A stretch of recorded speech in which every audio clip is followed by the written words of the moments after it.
പരസ്യ പ്രബോധനം തുടങ്ങിയപ്പോൾ ഒരു ദിവസം അബൂബക്കർ സിദ്ദീഖ് റളിയല്ലാഹു അൻഹു കഅബാലയത്തിന്റെ മുമ്പിൽ പ്രസംഗിക്കാൻ എഴുന്നേറ്റ് നിന്നു.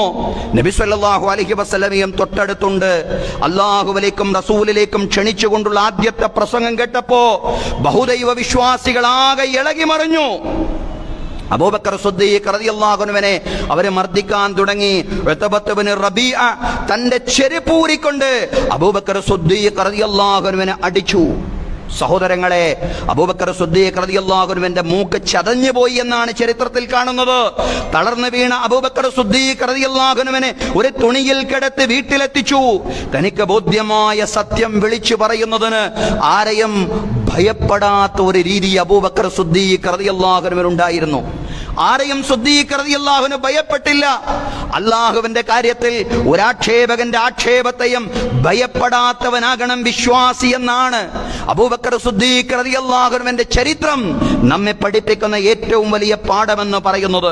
അടിയേറ്റ് കിടക്കുന്ന തന്നെ സന്ദർശിച്ച അദ്ദേഹത്തിന്റെ പിതാവ് അബൂ ഖുഹാഫയോട് അബൂബക്കർ റളിയല്ലാഹു അൻഹുവിന് ചോദിക്കാനുണ്ടായിരുന്ന ഒരേ ഒരു ചോദ്യം റസൂലുള്ളാഹി സ്വല്ലല്ലാഹു അലൈഹി വസല്ലമയ്ക്ക് എന്ത് സംഭവിച്ചു എന്ന് മാത്രമായിരുന്നു.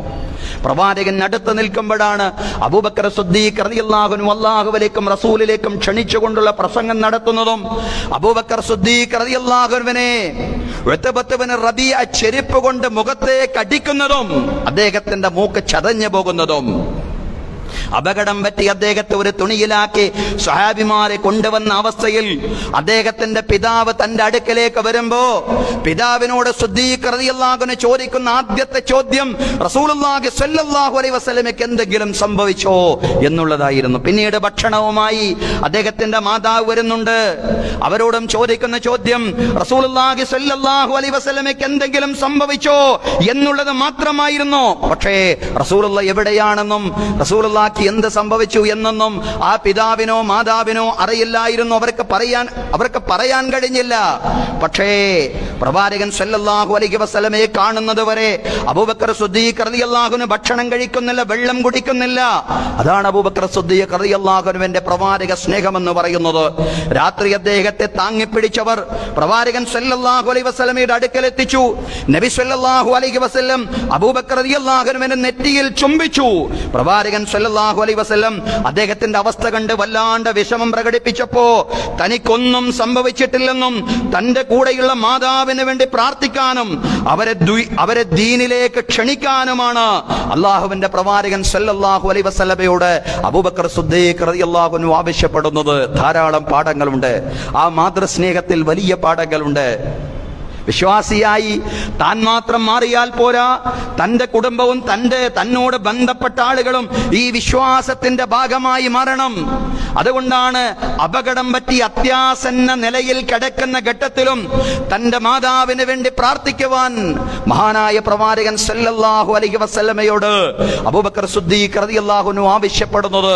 അബൂബക്കർ സിദ്ദീഖ് റളിയല്ലാഹു അൻഹുവിന് വേണ്ടി അദ്ദേഹത്തിന്റെ മാതാവിന് വേണ്ടി റസൂലുള്ളാഹി സ്വല്ലല്ലാഹു അലൈഹി വസല്ലം പ്രാർത്ഥിക്കുകയും അവരെ ഇസ്ലാമിലേക്ക് ക്ഷണിക്കുകയും കാലക്രമേണ അവരെ ഇസ്ലാമിന്റെ ഭാഗമായിട്ട് മാറുകയും ചെയ്യുന്നുണ്ട്. സഹോദരങ്ങളെ, അബൂബക്കർ സിദ്ദീഖ് റളിയല്ലാഹു അൻഹുവിന്റെ ചരിത്രത്തിലെല്ലാം ഇസ്ലാമിക ഉമ്മത്തിന് പാഠങ്ങളുണ്ട്, വലിയ പാഠങ്ങളുണ്ട്. വലിയ മർദ്ദനങ്ങൾ നേരിടേണ്ടി വരുമെന്ന് അറിഞ്ഞിട്ടും ഇസ്ലാമിനെ പരസ്യപ്പെടുത്താനുള്ള ആഗ്രഹം അബൂബക്കർ സിദ്ദീഖ് റളിയല്ലാഹു അൻഹു പ്രകടിപ്പിച്ചത് അദ്ദേഹത്തിന്റെ ഈമാനിന്റെ ശക്തിയും അദ്ദേഹത്തിന്റെ ഈമാനിൽ നിന്ന് ഉത്ഭൂതമാകുന്ന ധീരതയും വിളിച്ചോടുന്ന കാര്യങ്ങളാണ്.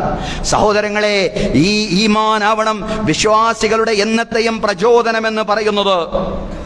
മരണപ്പെടുമെന്ന് കുടുംബങ്ങൾ ധരിച്ച സമയത്തും അദ്ദേഹം തന്റെ കാര്യത്തെക്കുറിച്ചല്ല ചിന്തിക്കുന്നത്, മറിച്ച് പ്രവാചകനോടുള്ള സ്നേഹമാണ്, ഹുബ്ബുർ റസൂലാണ്. ഈ ഹുബ്ബുർ റസൂലാവണം സഹോദരങ്ങളെ വിശ്വാസികളുടെ എന്നത്തെയും വഴികാട്ടി എന്ന് പറയുന്നത്.